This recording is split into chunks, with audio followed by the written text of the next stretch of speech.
Well, one question before we wrap things up here.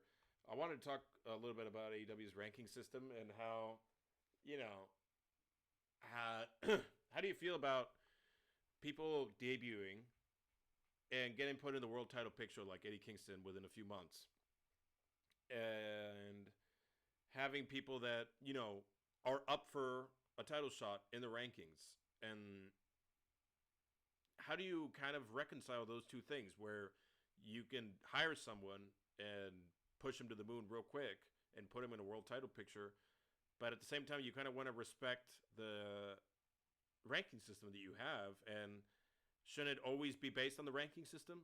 You know, and if you want to push someone, shouldn't you just push them up the card, winning matches through the ranking system? I mean, how do you feel about all that? So yeah, that's an interesting question, and I think that's one of the things that's kind of been AEW's biggest downfall. I mean, maybe downfall is not the best word, but it's kind of biggest Drawback. misstep Yeah. because I personally like, yeah, drawback. Mm-hmm. It's been something that in theory is a great idea, and I think everybody there, before they were actually on TV every week, I think when you're coming up with the idea of what your wrestling product should be, a ranking system is like a no-brainer. You're like, yeah, of course, and it's fun to see, everybody's rankings when they come out, like, oh, Kenny Omega's 20-0, and blah blah blah blah, and so that's all fun, and so I'm for that. But what AEW doesn't do is they don't strictly adhere to it, which I think is the issue. But again, it's one of those deals when they're coming up with it. It sounds easier to do than it is when you have week to week television.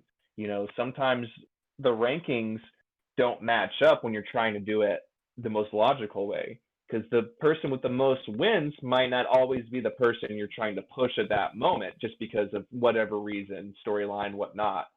And so you get into this moment where, you know, let's say, AEW is really trying to push Darby Allin, but old, you know, John Silver's at number one because he's gone through a tear at like 11-0, on Dark because AEW wasn't like paying attention to their rankings, and so it creates this conflict where they don't want to have this match, but the rankings dictate that they should. But you know what? They're just gonna have the match they want, which in this weird, crazy way, it just all undermines the ranking system, which is almost like, okay, might as well get away or get rid of it.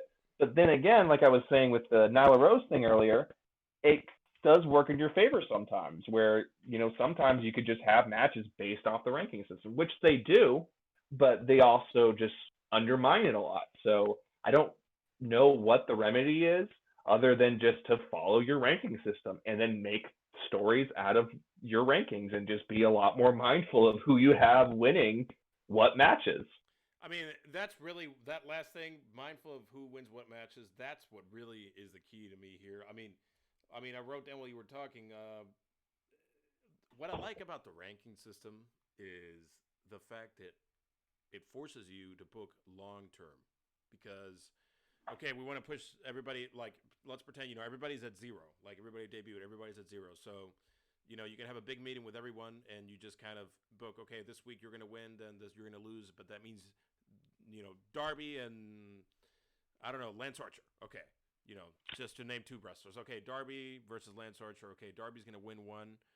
Uh, he's going to win against Lance Archer, but then next week he's going to lose, and that gives he's going to lose against, I don't know, Ortiz, and that means Ortiz gets a point, but then Ortiz loses to Lance Archer. That means Lance Archer gets a point, and then they have the runoff, and then it's like, it forces you to, if you want to push people, it forces you to push them long term, which is what you want to wrestling. You don't want, really rushed feuds or anything, but I do see it as a problem, honestly. I do see it as a problem that, and it's not that Eddie Kingston doesn't deserve that spot. It's not on the wrestlers. It's it's they're there to work, and that's fine. But you want to have consistency with the ranking system because that's what you're promoting. You're promoting pro wrestling as a real sport. That's what AEW is all about. Pro wrestling is a real sport. So there's rankings, there's weight classes, and there's real catch wrestling. Not a lot of gimmick stuff or controlled gimmick stuff. So it's weird that they would be backtracking. I mean, and like you say, it's like, why have it in the first place? It's like the draft. I mean, okay, half the wrestlers go on Oh Raw, yeah. half the wrestlers go on SmackDown. Oh no, wait, this guy. It turns out SmackDown has low ratings, so Vince is like, maybe we'll put this guy from Raw to SmackDown, and so he goes to SmackDown.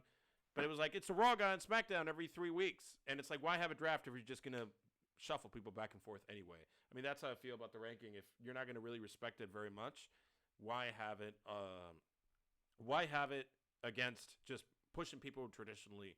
Uh, what would be cool is if a ranking system would there would be a major tournament like the G1 Climax or something that would blow everything off once a year. But I mean, I do like the way AEW is doing it now, but I do see a conflict there for sure.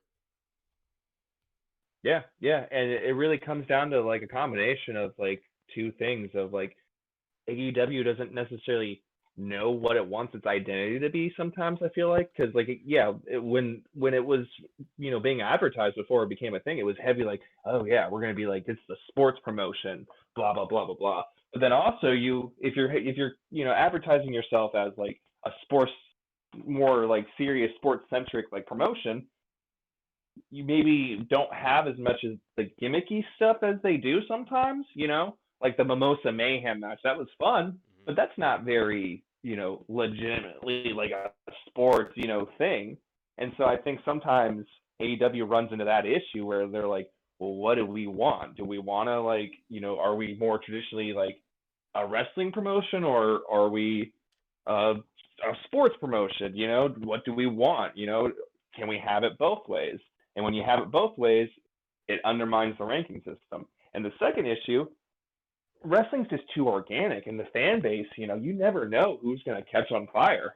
Mm-hmm. Yeah. And when somebody is hot, man, if anything, you can look at the WWE as a perfect example. There's just been numerous times where somebody has been hot, and they didn't push that guy for whatever reason.